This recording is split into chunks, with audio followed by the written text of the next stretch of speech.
дар иёлоти муттаҳидаи амрико чемпионати ҷаҳон оид ба футбол байни клубҳо идома дорад. Дар он 32 даста аз саросари ҷаҳон ширкат кард ва 4 даста аз қитъаи осиё ҳам намояндагӣ дошт. Урава Ред Даймондс Ҷопон, чемпиони 5 каратаи ин кишвар ва соҳиби 3 ҷоми лиги чемпионҳои Осиё, ҳунарнамоиро тибқи қуръакашӣ дар гурӯҳи И баргузор кард. ҳарифи нахустинаш Ривер Плейти Аргентина бо ғалабаи шоёнаш ба дили бозигарони ин даста тарсу ҳаросро шояд ҷойдор кард, ки онҳо ба худ омада натавонистанд ва дар ҳама вохӯриҳо мубталои шикаст гардиданд.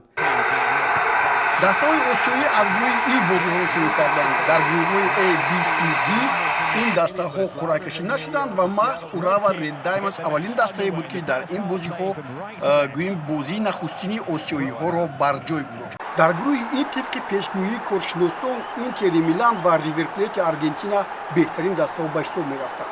Ривер Плейт дар даври аввали вохӯрӣ бо Урава Ред Даймондс Ҷопон вориди майдон шуд. бози бо ҳузури ҳамагӣ 11974 мухлис паси сар гардид. дар дақиқаи 12 Факундо Колидио ҳисобро боз кард. баробари оғоз шудани нимаи дуввум дар дақиқаи 48 Себастьян Дриуси ҳисобро афзуд. баъди 10 дақиқа як иштибоҳи бозигарони Ривер Плейт ба таъини зарбаи пеналти сабаб гардид ва Юсуке Мацуо онро ба нишон расонид. голи охирин дар ин вохӯрӣ аз ҷониби Эдуардо Меса, ки соли 2018 дар ҳайати дастаи мунтахаби Аргентина дар чемпионати ҷаҳон бозӣ карда буд, ба дарвозаи Урава Ред Даймондс Ҷопон зада шуд. натиҷаи 3-1 ба Ривер Плейт имконият дод, ки 3 имтиёз гирад. дар ҳафти бозӣ Ривер Плейт 13 зарба ва Урава Ред Даймондс 9 зарба ба сӯи дарвозаҳо заданд. 5 маротиба дарвозабони Ривер Плейт, Франко Армани ва 2 бор Сисаку Нисикава дарвозаи худро аз голи 100% эмин нигоҳ доштанд. дар бозии дигари дар Монтерреи Мексика бо Интернасионале 1-1 мусовӣ бозиданд. дар даври дуввум Урава дар муқобили Интери Италия бо натиҷаи 2-1 шикаст хӯрд. Монтеррей бошад ба дарвозаи ҷопониҳо 4 голи беҷавоб зад.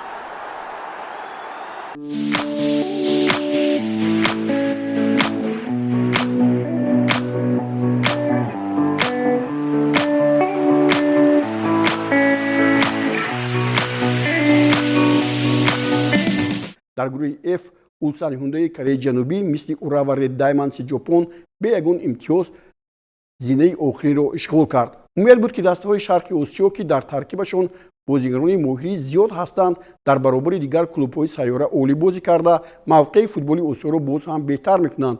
аммо ин тавр нашуд.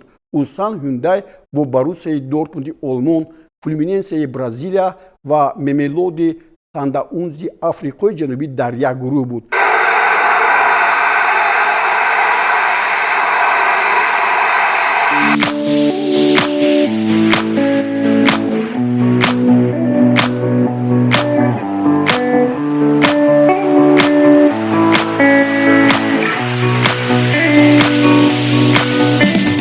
алайни Имороти Муттаҳидаи Араб бо ширкати худ дар ҷоми ҷаҳони бошгоҳҳо танҳо дар як вохӯрӣ мухлисони худро шод карда тавонист.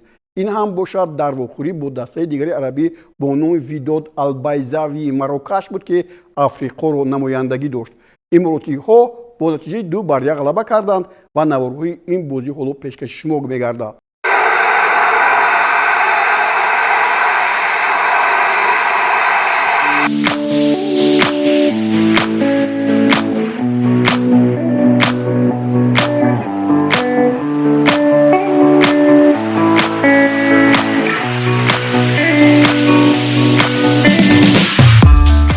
алҳилоли Арабистони Саудӣ ҳарчанд имсол дар нусхаи нави лигаи бартари чемпионҳои Осиё ба ғалаба муваффақ нагардид, аммо дар чемпионати ҷаҳон миёни клубҳо мухлисонро шод мекунад. дар аввалин вохӯриаш бо дастаи овозадори Реали Мадрид бозиеро нишон дод, ки ифтихор кардан мумкин буд. ҳарчанд Реал дар дақиқаи 34 тавассути Гонсало Гарсия Торрес ҳисобро боз кард, ба алҳилол муяссар шуд, ки дар дақиқаи 41 аз зарбаи пеналти зуд ба ин гол ҷавоб гӯяд. Рубен Невеши португалӣ табори алҳилол зарбаи 11-метрро ба дарвозаи Куртуа равон кард. дар бозии дуввумаш бо Ред Булл Залцбурги Австрия алҳилол таҳти роҳбарии сармураббии наваш Симоне Инзаги итолиёвӣ аз муҳофизат кор гирифта боз як имтиёзи дигарро соҳиб шуд ва дар вохӯрии охирини гурӯҳӣ бо намояндаи футболи Мексика пачука нерӯ санҷид ва ба комёбӣ мушарраф шуд.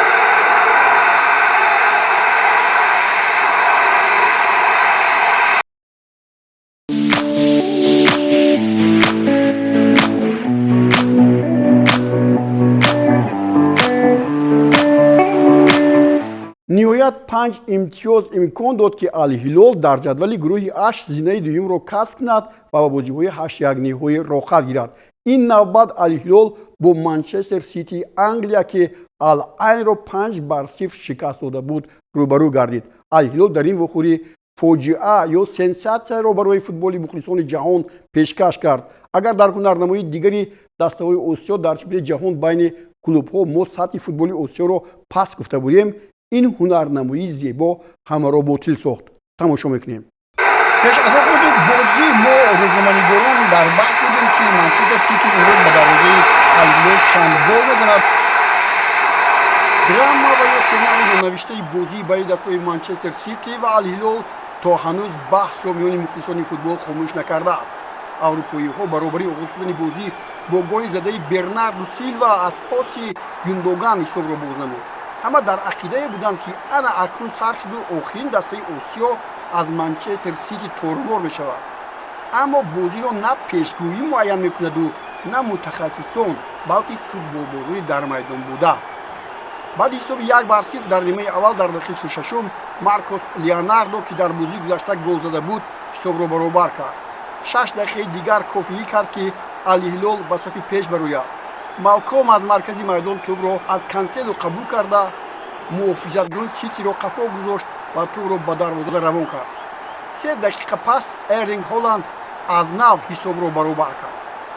ду қисми бозӣ бо натиҷаи баробарӣ анҷом ёфт ва барои зарбаи кунҷӣ дар нимаи сеюм боз Ал-Ҳилол ин навбат аз зарбаи хуби муҳофизатгараш Калиду Кулибалӣ дар дақиқаи 94 тӯби сеюмро ба ҳадаф зад ва ба сафи пеш баромад. Манчестер Сити таслим нашуда бо зарбаи Фоден аз нав ҳисобро баробар намуд. гумон буд ки мо дар ҷоми бошгоҳҳо аввалин зарбаҳои пеналтиро мебинем, аммо чунин нашуд ва Маркос Леонардо дубли худро дар ин вохӯрӣ истиқбол карда Ал-Ҳилоли Арабистони Саудиро бо натиҷаи 4-3 пирӯз гардонид ва дигар Ал-Ҳилолиҳо ба Манчестер Сити имкон надоданд ки бори дигар ҳисобро мусовӣ гардонад ва Манчестер Сити ба шикаст рӯбарӯ шуд. ба ҳамин тартиб чемпионати ҷаҳон оид ба футбол байни клубҳо бо ҳузури дастаи Ал-Ҳилоли Осиё боз ҳам зеботар мегардад.